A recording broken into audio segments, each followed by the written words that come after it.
কক্সবাজারে সবচেয়ে বড় শুটকি মার্কেটে গিয়ে শুটকি মাছ কিনে নিয়ে এসেছি আর নিজের পছন্দ মতো সব শুটকি মাছ কিনে নিয়েছি।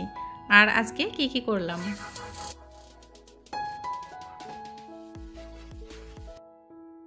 আসসালামু আলাইকুম, আমি আয়েশা সিদ্দিকা, আয়েশা ব্লগ ভেঞ্চার চ্যানেলে আপনাদের আরও একবার স্বাগত জানাই। যারা আমার ভিডিওটি দেখা শুরু করেছেন প্লিজ একটা লাইক দিয়ে ভিডিওটি কন্টিনিউ করবেন।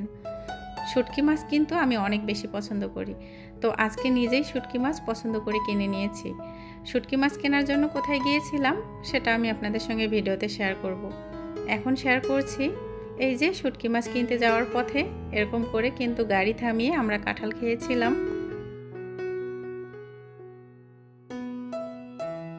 আম কাঁঠালের সময় প্রতি বছর হয় বাবার বাড়িতে না হলে শ্বশুর বাড়িতে যাওয়া পড়ে, কিন্তু এবার কোথাও যাওয়া হয়নি।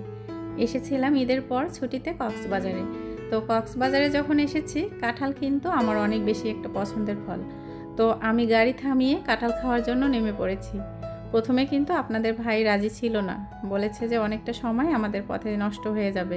তো সে কিন্তু ভালো করেই জানে যে আমি কাঁঠাল অনেক বেশি পছন্দ করি, তারপর কিন্তু গাড়ি থামিয়েছে। তারপর কাঁঠাল খেয়ে এই যে আবার আমরা রওনা হয়েছি। একদিকে পাহাড় আরেকদিকে সমুদ্র, এত সুন্দর একটা সিনারি আপনাদের সঙ্গে শেয়ার না করে পারলাম না, তাই একটু ভিডিও করে আপনাদের সঙ্গে শেয়ার করছি।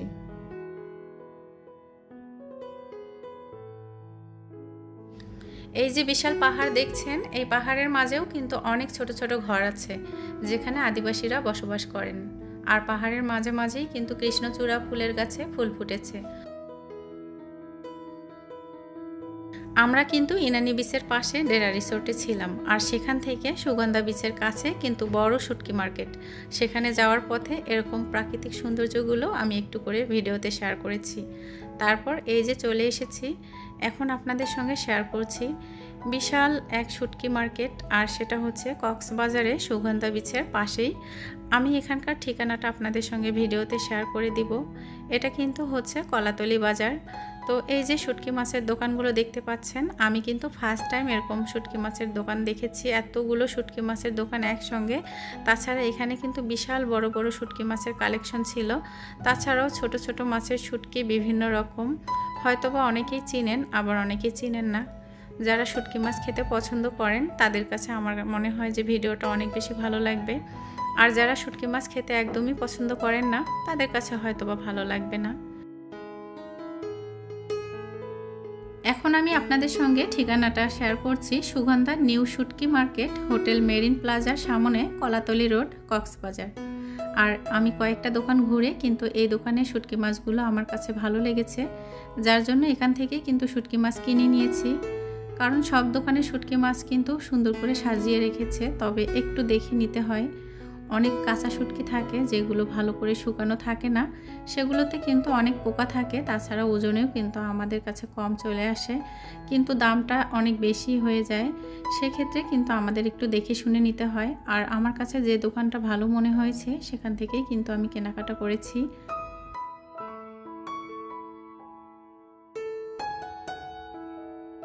আমার এই ভিডিওর ডেসক্রিপশন বক্সে আমি শুটকি মাছের দোকানের নাম্বারটা আপনাদের সঙ্গে শেয়ার করব, আপনারা চাইলে যোগাযোগ করতে পারেন। সুন্দরবন কুরিয়ার সার্ভিসের মাধ্যমে আপনাদের সার্ভিস দিবে, তো বিকাশে আপনারা পেমেন্ট করতে পারবেন। সেক্ষেত্রে আমি মনে করি যে অনেক বেশি সুবিধা। তো অনেকেই হয়তো বা এভাবে নিয়ে থাকেন শুটকি মাছ, আমি কিন্তু নাম্বারটা নিয়ে এসেছি। আমার কাছে মনে হয়েছে যে শুটকি মাছগুলো যদি আমার কাছে ভালো লাগে যেন নেক্সট টাইমে আমি আবার নিতে পারি। তো ঢাকা থেকে কক্সবাজার শুটকি মাছ কিনতে আসবো এটা কিন্তু সম্ভব না, তো কুরিয়ার সার্ভিসের মাধ্যমে যদি সার্ভিসটা পাওয়া যায় তাহলে ভালো হবে। এই জন্যই কিন্তু আমি তাদের কাছ থেকে নাম্বারটা নিয়ে এসেছি।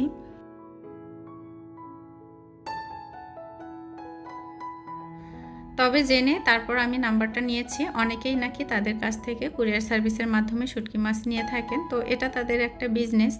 আর এখন যে শুটকি মাছগুলো দেখাচ্ছি দোকানের সবচেয়ে বড় শুটকি মাছগুলো ছিল কিন্তু এরকমটা, তো আপনাদের সঙ্গে একটু ভিডিওতে শেয়ার করলাম। আসলে শুটকি মাছগুলো কিন্তু অনেক বড় বড় ছিল, তবে সব দোকানে কিন্তু একই রকমই প্রায় শুটকি মাছ সাজিয়ে রাখা, যার জন্য কিন্তু আপনাদের কাছে একই রকম মনে হবে।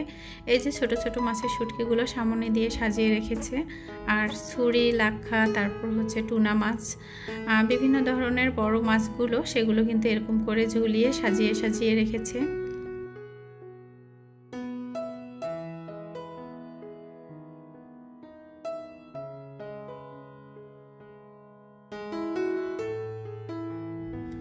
সব রকম সামুদ্রিক মাছের শুটকি কিন্তু এখানে আছে। ইলিশ মাছ থেকে শুরু করে চ্যাপা শুটকি, তাছাড়া বিভিন্ন ধরনের সামুদ্রিক শুটকি, সব রকম শুটকি মাছ কিন্তু এখানে পাওয়া যায়। আর আমি কিন্তু কয়েক রকমের শুটকি মাছ নিয়েছি, যেগুলো হচ্ছে রেগুলার আমরা খাই। তো এর মাঝেও কিন্তু আমি একটা বড় সামুদ্রিক শুটকি মাছও নিয়েছি। এখান থেকে কিন্তু অবশ্যই আপনাদের দামাদামি করে নিতে হবে, তারা কিন্তু দামটা সবসময় বেশি চায়। যাই হোক, আর শুটকি নেওয়ার সময় কিন্তু অবশ্যই সচেতনভাবে নিতে হবে, কারণ তারা কিন্তু আপনাদেরকে দেখিয়ে দিবে একটা, আবার দিয়ে দিবে আরেকটা, এরকমটাই কিন্তু করে। তো ভেজা শুটকি কিন্তু কখনোই কেনা যাবে না।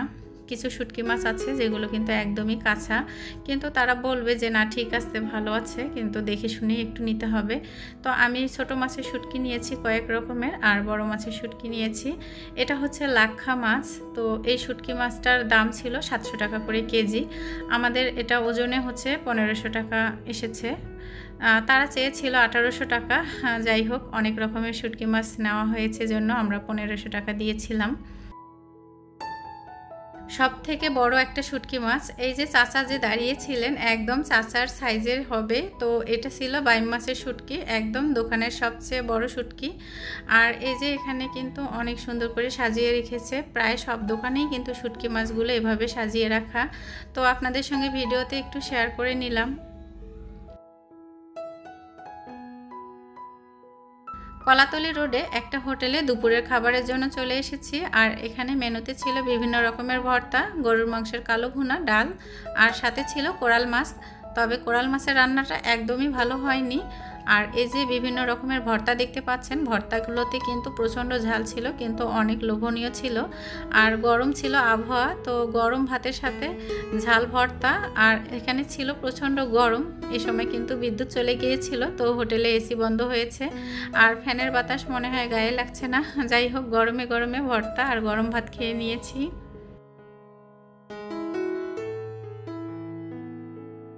দুপুর থেকে বিকেল পর্যন্ত প্রচণ্ড গরম ছিল, আর সাথে কিছুক্ষণ পরপরই বৃষ্টি, যার জন্য আর বাইরে যাওয়া হয়নি। তো সন্ধ্যার পর কিন্তু রাতের বেলা আমরা সমুদ্রের কাছে চলে এসেছি। আর সমুদ্রের রাতের ভিউটা এত সুন্দর ছিল, আর প্রচণ্ড বাতাস ছিল। বৃষ্টি হওয়ার পর আবহাওয়াটা কিন্তু একটু ঠান্ডা হয়ে এসেছে। সমুদ্রের কাছে এসে মনে হয় যে আর রিসোর্টে ফিরে যেতে মন চাচ্ছে না।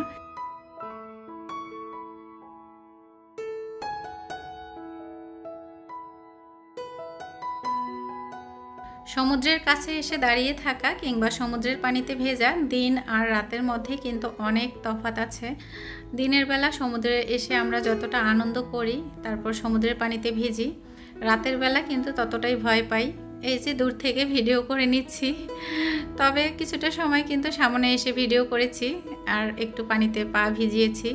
তো রাতের সমুদ্রের কাছে কিন্তু শুধু দাঁড়িয়ে থেকে সমুদ্রের দিকে তাকিয়ে থাকতেই ভালো লাগে। আর ওই যে দূরে দেখা যাচ্ছে জাহাজ, তো রাতের বেলা জাহাজের লাইটগুলো কিন্তু এভাবে জ্বলে, অনেক দূরে থাকে সব জাহাজ। আর অনেক বাতাস ছিল, তো আমার ইচ্ছা ছিল যে সমুদ্রের ঢেউয়ের যে শব্দটা সেটা আপনাদের শোনানোর জন্য, তবে বাতাসের জন্য শব্দটা একটু অন্যরকম হয়েছে, যার জন্য আর আপনাদের সঙ্গে শব্দটা শেয়ার করা হলো না, মিউট করে রেখে দিয়ে আমি ভয়েসটা দিয়েছি।